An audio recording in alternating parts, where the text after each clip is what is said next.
الفيديو ده في حب أهالينا في النوبة.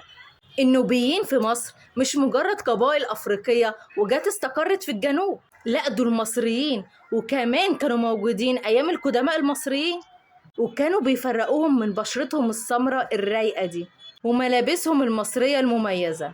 المصري القديم فرقهم عن أي قبائل تانية بره حدود مصر، وكان لقبهم أرض الأقواس، تا سيتي، طبعا لمهارتهم في استخدام القوس والرماة في الجيش المصري، ولعبوا دور مهم جدا لدعم الملوك في حربهم مع الهكسوس وطردهم بره مصر وحدودها، زي الملك سكنن رع وأحمس والملك ميرن رع من عصر الدولة القديمة. أكد لنا إن النوبة هي أساس الذهب للأميرة نت حوريت، واشتق اسم النوبة من الكلمة الهيروغليفية نيبو، يعني الذهب، لأن هي غنية بمناجم الذهب.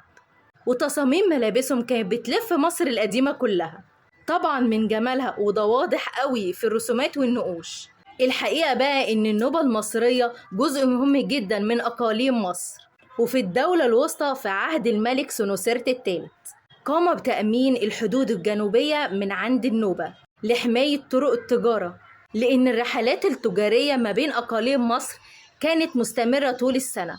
يعني الرحلات اللي كانت من النوبة للصعيد والدلتا في الشمال كانت في موسم الفيضان، ورحلات الصعيد والدلتا لبلاد النوبة كانت في الشتاء لتبادل البخور والتوابل والأخشاب النادرة والذهب والمحاصيل الزراعية والملابس.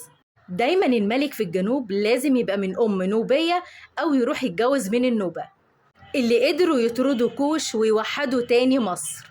وكانت بدايتها الملك أبسماتك الأول مؤسس الأسرة 26، وهو ابن الملك نخاو الأول والملكة النوبية استمابت. تحية لأهالينا في الجنوب.